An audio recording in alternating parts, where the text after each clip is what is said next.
Queridos, graça e paz, um ótimo domingo a todos, né? Nesse final de tarde, início de noite.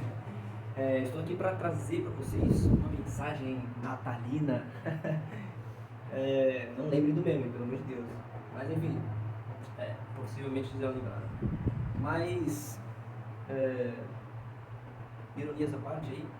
Porém, o que eu venho trazer para vocês é uma mensagem maravilhosa.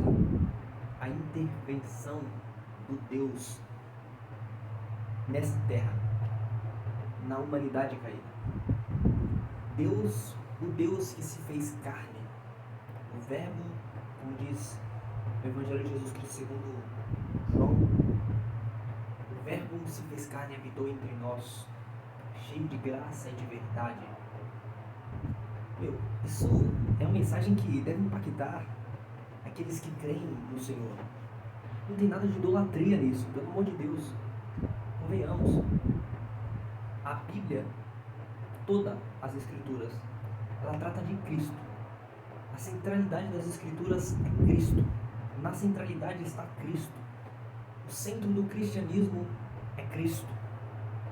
E por que não celebrar o nascimento de Jesus Cristo como nosso Salvador, como o Verbo que se fez carne, aquele que, na plenitude dos tempos, como disse o apóstolo Paulo, ele deixou toda a sua glória e interveio no nosso estado caído, para que nós fôssemos salvos através dele, nós fôssemos reconciliados com o Pai através dele, para que a gente fosse justificado pela fé nele. Você crê nesse Jesus Cristo que nasceu, esse Verbo que se fez carne? Pois então, eu vou ler um pouco aqui sobre o que o profeta Isaías, antes desse Cristo nascer, o que a inspiração divina lhe trouxe, né? O que Deus falou através do profeta Isaías. Então abra sua Bíblia, te convido a abrir a sua Bíblia no livro de Isaías, capítulo 9, né? A gente vai ler os 7 primeiros versículos. O nascimento e o reino do príncipe da paz. A gente sabe muito bem que o único príncipe da paz é Jesus Cristo, porque estávamos em guerra com Deus, estávamos debaixo da ira de Deus, éramos inimigos de Deus, éramos filhos da desobediência, e todo aquele que reluta contra a lei de Deus se faz inimigo de Deus. Todo aquele que é inimigo do mundo, todo aquele que é amigo do mundo é inimigo de Deus. A palavra de Deus fala tudo isso.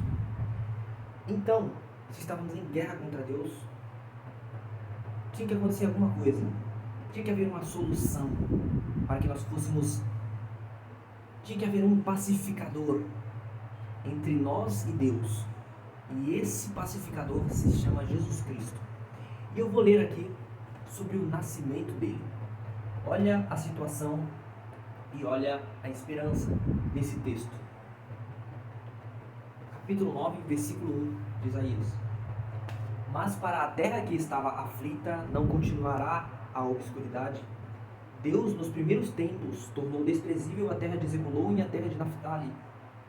Mas nos últimos tornará glorioso o caminho do mar, além do Jordão, Galiléia dos gentios.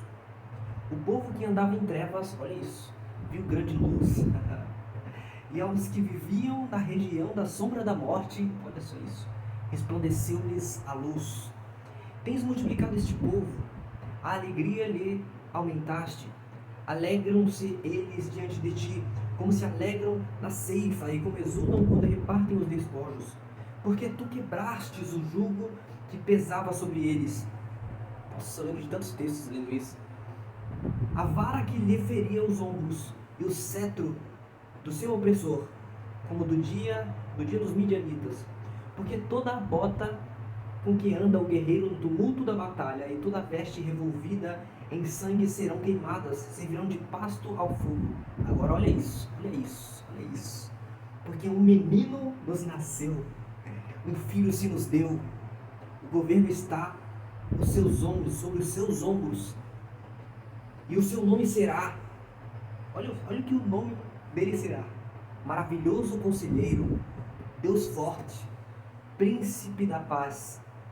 Pai da eternidade, para que se aumente o seu governo e venha paz sem fim, paz eterna, sobre o trono de Davi e sobre o seu reino, para o estabelecer e o firmar mediante o juízo e a justiça, desde agora e para sempre. A ideia de eterna.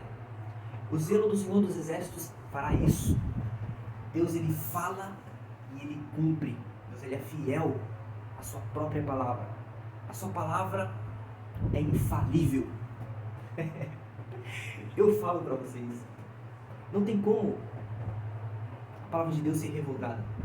Não tem quem possa chegar a Deus e exigir de Deus uma explicação, uma justificativa, pois ele é Deus. Quem deve explicações justificativas e arrependimentos somos nós. Mas que alegria, que mensagem. Esse é o motivo do Natal. Um menino nos nasceu, um filho se nos deu. O governo está sobre os seus ombros, e o seu nome será maravilhoso conselheiro, Deus forte, Pai da eternidade, príncipe da paz. Nele estava o Pai, porque ele disse: eu estou no Pai e o Pai está em mim. Quem crê em mim, quem vê a mim, vê o Pai. Olha, isso é maravilhoso demais. Príncipe da paz, porque ele nos reconciliou com Deus. Como eu expliquei agora há pouco. Maravilhoso conselheiro. Ele disse: aprendei de mim que sou manso e humilde de coração. E aqui é interessante que tem uma parte aqui que fala: o povo que andava em trevas viu grande luz. Ele era a luz do mundo. João vai escrever no capítulo 1, ele era a luz do mundo. E os homens amaram mais as trevas do que a luz. Lembra? Ele era a luz do mundo. E aos que viviam, aqui, continuando no texto, e aos que viviam na região da sombra da morte. Lembro de Davi, falando no Salmo 23, ainda que eu andasse pelo vale da sombra da morte, não temeria mal algum, porque tu estás comigo. Ele cria no Cristo antes dele vir. Ele era justificado pela fé por conta disso, ele cria. A fé dele estava no Cristo que havia de vir. E aos que viviam na região da sombra da morte, resplandeceu-lhes a luz. Que mensagem maravilhosa. Isso daqui é evangelho puro. É evangelho puro. Então como que o nascimento de Jesus não pode ser comemorado? Não pode ser celebrado? Como que? Não há uma data específica, sabemos disso, mas já que o mundo, né, nos tempos antigos, o paganismo celebrava ali por volta dessa data, né, 25 de dezembro. Porém, após a Reforma Protestante foi ressignificado o sentido do Natal. Deram um novo sentido para o Natal. Já não tem a ver com outros deuses, porque não há outro Deus além do Deus único e verdadeiro e do Deus encarnado. Então, o Natal tem um novo sentido, e é Jesus Cristo. E você sabe por que Jesus Cristo veio a essa terra? Foi porque, se ele não viesse, possivelmente toda a terra, toda a criação seria consumida, porque toda a terra foi amaldiçoada por causa do homem. Esse foi um dos juízos de Deus após a queda, após Adão ter pecado. Então, creia, Jesus Cristo é o Filho eterno de Deus. Ele veio a essa terra, nasceu, viveu, sofreu dores. Foi um servo sofredor, como diz em Isaías 53.